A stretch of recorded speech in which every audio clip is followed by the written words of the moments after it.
Hello and welcome to this video on the transatlantic slave trade and its impact on Africa and the diaspora. The transatlantic slave trade, also known as the Middle Passage, was the forced migration of millions of Africans across the Atlantic Ocean to the Americas from the 16th to the 19th century. This dark chapter in human history had far-reaching consequences for both Africa and the diaspora, and it is important that we understand its impact in order to move forward and work towards healing and reconciliation. The transatlantic slave trade was a profitable business for European colonizers, who used enslaved Africans to work on their plantations and mines. The trade was brutal and inhumane, with millions of Africans being captured, sold, and transported across the ocean in brutal conditions. The journey across the Atlantic, known as the Middle Passage, was a traumatic experience for enslaved Africans, who were often packed into ships like cargo and subjected to disease, starvation, and violence. The impact of the transatlantic slave trade on Africa was devastating. The trade led to the displacement of millions of people, the destruction of families and communities, and the loss of cultural heritage. European colonizers and traders would often raid African villages, capturing men, women, and children, and then sell them to European slave traders. This caused a lot of violence and destabilization in Africa, as well as political and economic instability. Many of the enslaved Africans captured were taken from the west coast of Africa, where the vast majority of the trade took place. The trade had a significant impact on the economies of African societies, as European colonizers took control of resources and land, leaving Africa impoverished and dependent on foreign powers. The slave trade also led to a significant loss of human capital in Africa, as the most able-bodied and educated people were taken as slaves.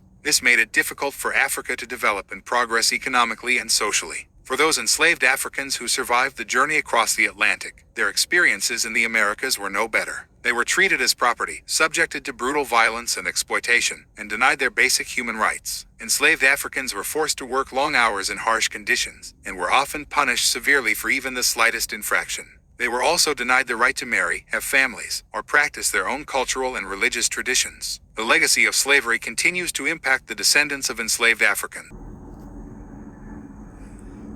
Shalom, shalom, shalom. All praises to the Most High. Yahweh, Bahashem, Yahweh Shai, which is to say in the Paleo-Hebrew, Yahweh, the name of the Heavenly Father, meaning He is, Bahashem, meaning in the name, Yahweh Shai, meaning He is our salvation, to the so-called blacks, Latinos, and Native Americans here in the Western Hemisphere, and to the rest scattered abroad throughout the four corners, who look like the other nations but go back to the Hebrew Israelites through the patrilineal lineage. And as you can see from the little clip that I played in the beginning, that was showing you somewhat of the history of the diaspora of the, Israelites coming from the west coast of Africa to the Americas by the way of cargo slave ships, okay, which is spoken of in Deuteronomy the 28th chapter. Let's go there.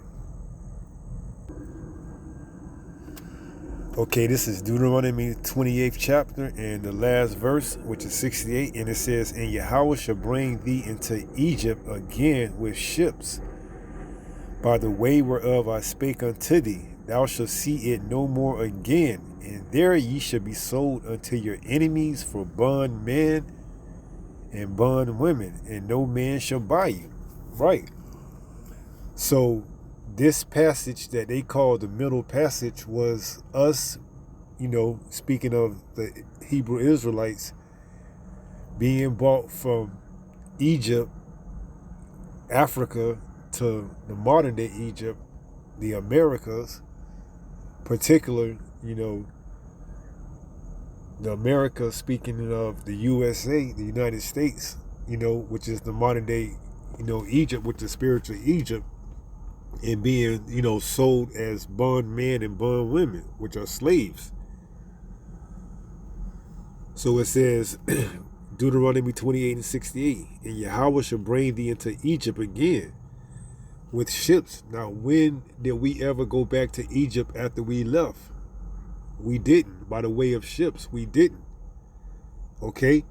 Which was letting you know that it's not speaking of Egypt that is in Africa. It's speaking of a spiritual Egypt, which is America. Okay? because Egypt is synonymous with, bondage. So it says, and Yahweh shall bring thee into Egypt again with ships, and those ships that we were brought to this spiritual Egypt, which was the cargo slave ships. By the way whereof I spake unto thee, thou shalt see it no more again. See what no more again? Our homeland. Okay? We weren't going to see our homeland no more again. Now you have certain people or individuals that went back, but by far and large, as a whole, we would not see our homeland again until, that time be fulfilled. And then our Lord and Savior, Yahushua, comes back and take us to our homeland. Once more proving that those, inhabitants that's inhabiting our land right now is not the true Israelites. Okay, so it says, thou shalt see it no more again, and there ye shall be sold unto your enemies for bondmen and bondwomen, so slaves, and no man shall buy you. Right, no man is going to redeem us out of this condition.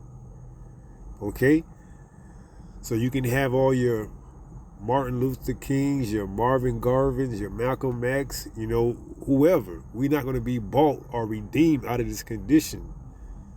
Only way we're going to be able to be bought by, is through the blood of Yahushua. He's the only one that's going to come and deliver us out of this condition that we in. Okay, so let's go back to Exodus. Okay, this is Exodus 21 and verse 16. And it says, and he that stealeth a man and selleth him, or if he be found in his hand, he shall surely be put to death. And this is the judgment for Esaw Edom, the so-called white man, because he is found with stolen merchandise. And by merchandise, I mean the people of Yahweh, okay? His gold and silver. Esaw Edom is found with property that doesn't belong to him. So he must be put to death. Thus saith Yahweh. Okay? That's why after he served his time in slavery, his 1,000 years, he's going to be eradicated off the face of the earth, pursuant to Obadiah 1 and 18. Okay, now these other nations that had their part in it, they're going to be, under scrutiny as well. They're going to, have to be broken with the rod and go into slavery for 1,000 years and, be reprogrammed, under the law, statutes, and commandments, because this whole earth is going to be under a different vibration once we get in our rulership. There's not going to be no more of this, do as you will sort of, type of feeling. You're going to have strict laws that you're going to have to abide by, and if not, you're going to have to pay the price. So all these other countries that had a hand in it, they're not going to get away with it either. Okay, they're going to have their place in judgment too. Which is why in Joel, that's why they all are going to be brought into the valley of Jehoshaphat for that judgment. That's why you see that skirmish that's going on over there in that land. And, the land of Israel right now is all being set up for all the nations to come, and to receive their judgment. So let's go there in Joel. All right, this is Joel 3, and it says, the nations will be judged. And this is verse 1. It says, for behold, in those days and in that time, when I shall bring again the captivity of Judah and Jerusalem, speaking of the 12 tribes, I will also gather all nations, right? Because all nations were complicit in our, in our captivity. It says, and will bring them down into the valley of Jehoshaphat. Now that's, that's the land that they're currently, fighting over there in Israel, which is going to be the place where they get judged, all nations. It says, I will also gather all nations and will bring them down into the valley of Jehoshaphat and will plead with them. And that word plead is not, begging or mercy. No, that word is for judging. So it says, and will plead with them there for my people and for my heritage Israel. Right. Because Jacob is the portion of the Most High. Let's go there and get that.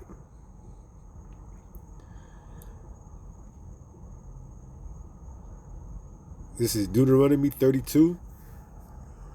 In verse 9 it says, for Yahweh's portion is his people. Jacob is the lot of his inheritance. Right.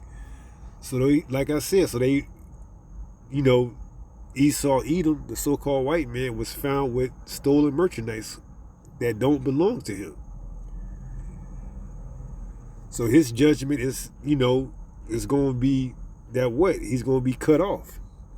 No longer on the face of this earth after he served his time in, captivity and slavery.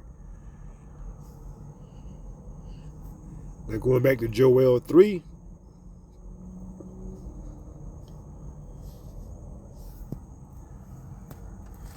And picking up at verse 2, it says, I will also gather all nations and will bring them down into the valley of Jehoshaphat and will plead with them there for my people and for my heritage Israel, whom they have scattered among the nations and parted my land. Now let's go to Psalms 83.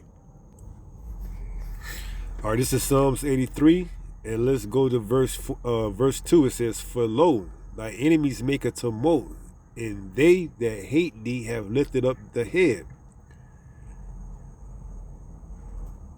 Verse 3, they have taken crafty counsel against thy people and consulted against thy hidden ones. They have said, come, and let us cut them off from being a nation, that the name of Israel may be no more in remembrance. So all nations played a part in us, being cut off and not remembering who we were. They all had a part in it. That's why they all have to partake in this judgment. Verse 4, they have said, come and let us cut them off from being a nation, that the name of Israel may be no more in remembrance. Okay, and for a time we didn't know who we are. We didn't have any remembrance of who we are. 5, it says, for they have consulted together with one consent. They are confederate against thee. So they all was confederate. They all, sought out to this plan to take us from our, homeland, scatter us out throughout the four corners of the earth, and to, take the remembrance of who we are, by colonizing us, giving us their, God to worship. Okay, and punishing us if we didn't worship him. Verse 5, so it says, for they have consulted together with one consent. They are confederate against thee. And it names the list of all the nations, the tabernacle of Edom, okay, and the Ishmaelites of Moab, and the Hagarenes. So all these nations, had a part in our, scattering to the four corners of the earth. Okay? So back to Joel 3. So back to Joel 3 and verse 3, it says, and they have cast lots for my people, and have given a boy for a harlot, and sold a girl for wine, that they might drink.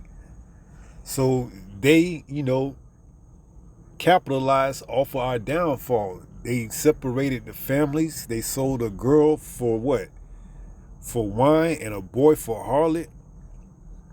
So they all have to be brought to this valley of Jehoshaphat for judgment. Okay, which is going to take place in World War III, which it tells you in the Hebrew is, Armageddon. So it says, verse 4, yea, and what have ye to do with me, O Tyre and Sidon, and all the coasts of the Palestine? Right, because this is where a lot of the trading would take place, on the coast. These were cities known, for their trading factors. So it says, will you render me a recompense? And if you recompense me swiftly and speedily, will I return your recompense upon your head? Of course.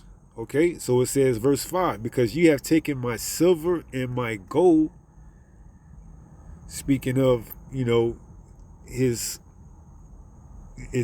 heritage, the Israelites, and have carried into your temples my goodly pleasant things.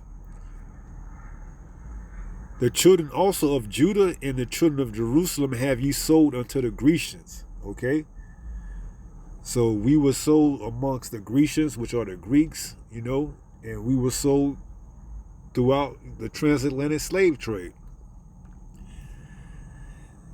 So going back, it says, the children also of Judah and the children of Jerusalem, speaking of the 12 tribes, have ye sold unto the Grecians, that ye might remove them far from their borders. And we were taken far from our borders, and removed to the four corners of the earth. Behold, I will raise them out of the place whither ye have sold them. And that's what you see now, part of the Great Awakening. Those of us who were called, awakening to who we are across the four corners of the earth, wherever we were scattered. It says, behold, I will raise them out of the place whither you have sold them, and will return your recompense upon your own head. And that's what they're going to get. They're going to get their recompense in the form of the judgment that's going to come in the valley of Jehoshaphat. And then later on, they're going to see what it feels like to have their families broken apart. Okay? So they're going to get their recompense. They're going to get it sold back unto them. So, where were we at?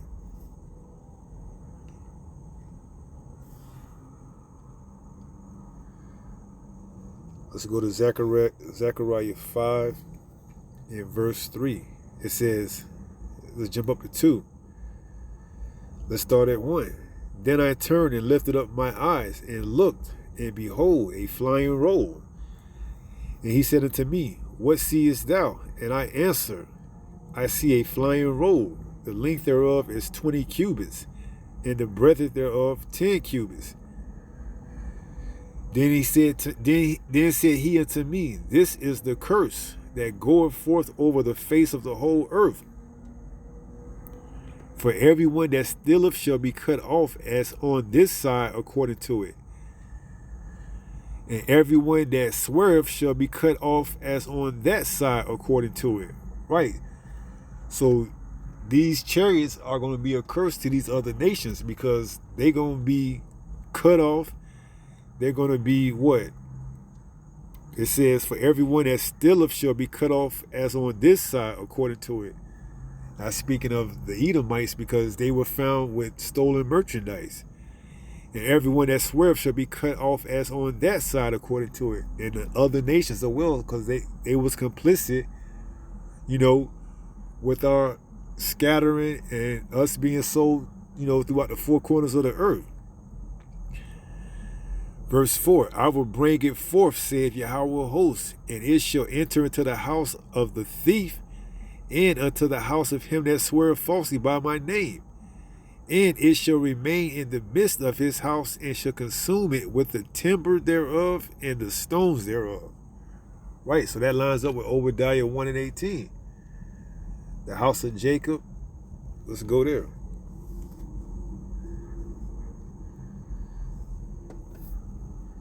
This is Obadiah 1 and verse 18. It says, and the house of Jacob should be as a fire, and the house of Joseph a flame, and the house of Esaw for stubble, and they shall kindle in them and devour them, and there should not be any remaining of the house of Esaw, for Yahweh hath spoken it.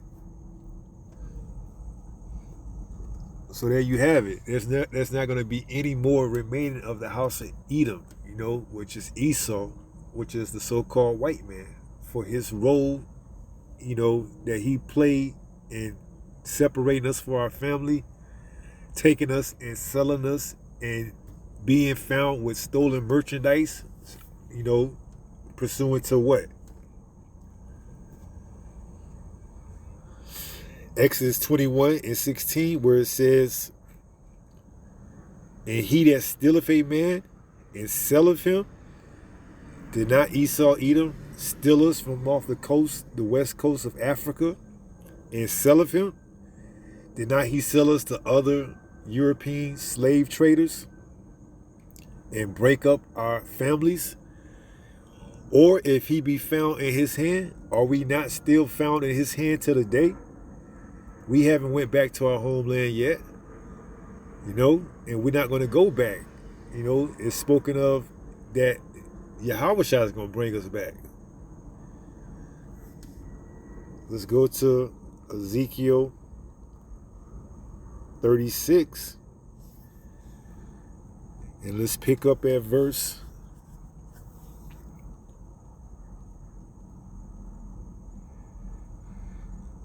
24. And it reads, For I will take you from among the heathen and gather you out of all countries, and will bring you into your own land. Right, so we haven't went back yet. We haven't been brought back.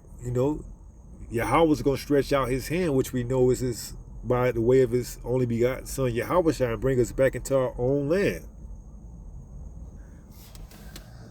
So until then, we are still found, in the hand of this man who sold us and who stole us from off the coast of Africa and scattered us throughout the four corners of the earth.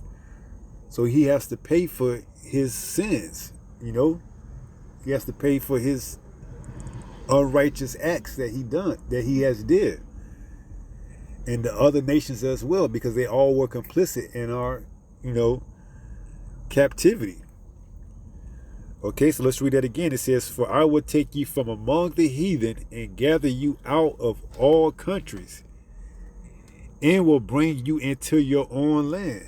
Now we know our own land is being inhabited right now by those who say they are who they are, which we can read that in Revelation 2 and verse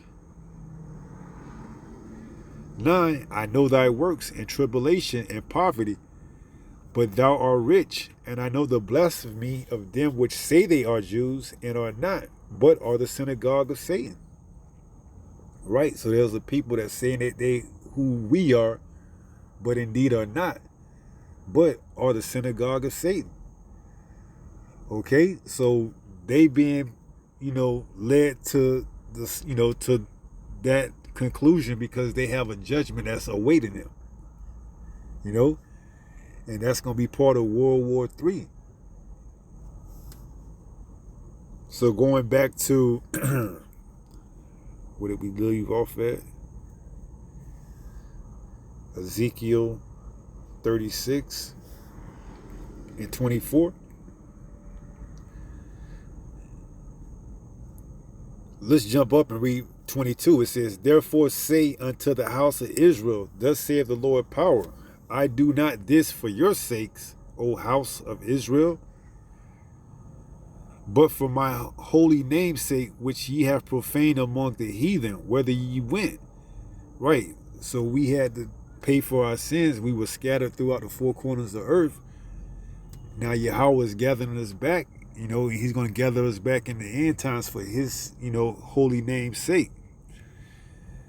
23. And I will sanctify my great name, which was profaned among the heathen, which you have profaned in the midst of them. And the heathen shall know that I am Yahweh, saith the Lord power, when I shall be sanctified in you before their eyes. Right, so they seeing now, right before their eyes, that we are returning back to our power, and then they're going to see once our power come, and deliver us out of this captivity that we've been brought in. They're going to see this, they're going to see sanctified right before their eyes. 24 says, For I will take you from among the heathen and gather you out of all countries, and will bring you into your, own land. Right, so we haven't been brought out, we haven't been brought out from among all the country we were scattered to and brought back into our own, into our own land. Okay, so until that time is fulfilled, we are still being found, in another man's hands. Speaking of Esaw, Edom. So he has to pay for his, part in this whole thing that took place, speaking of our captivity. So reading that again, when we begin to start off in Exodus 21:16, and he that stealeth a man and selleth him, or if he be found in his hand, he shall surely be put to death. Okay? So this is the judgment of him that stealeth a man, selleth him, or if he be found in his hand, he shall surely be put to death. Thus saith Yahweh. Okay? So this is the judgment for Esaw Edom. After he served his time in slavery, and he's going to be eradicated off the face of this earth, pursuant to Obadiah 1:18. So let's close out in 1 Peter 5:8. Let's take it from there.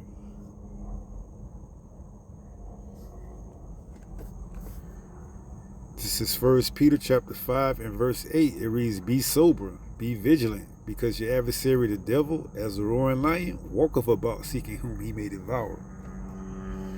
Okay, so we not ignorant of his devices. 2 Corinthians 2:11.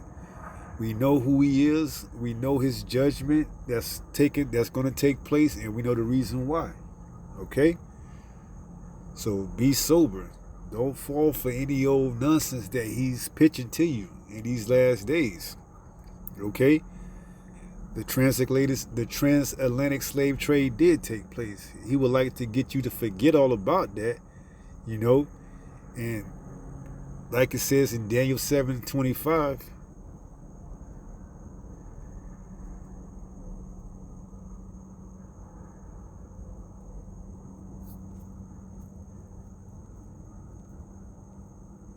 and he shall speak great words against the Most High, and shall wear out the saints of the Most High, and think to change times and laws, and they shall be given into his hand until a time and times and the dividing of times. So now he's trying to change and rewrite history in the books, in the public school, that the transatlantic slave trade wasn't a slave trade at all. It was the transatlantic, where we migrated from Africa. We weren't brought over here for slavery. He's trying to rewrite history once again in his own likeness. So be sober, be vigilant, know exactly who you are and who he is, and that's going to continue to get you to stay focused on this path to salvation. All right? So going back to 1 Peter 5:8, and it reads, "Be sober, be vigilant, because your adversary the devil, as a roaring lion, walketh about seeking whom he may devour." Okay, so if he can get you to believe anything that you can't, measure up against the word, then he's going to try by all means necessary to get you to be thrown off, the straight and narrow path. Okay, so with that being said, I pray somebody was edified, and until the next time, if it be the Lord's will, stay strong, stay in the faith. We almost home. Shalom.